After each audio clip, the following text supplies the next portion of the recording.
مش عايش ومستنيكي تحيني.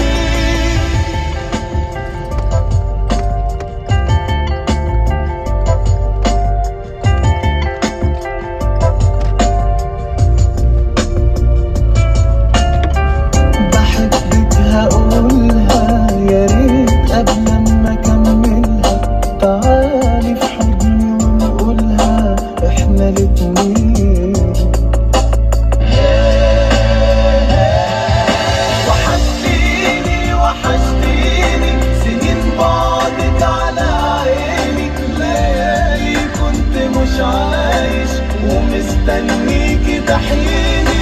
وحشتيني وحشتيني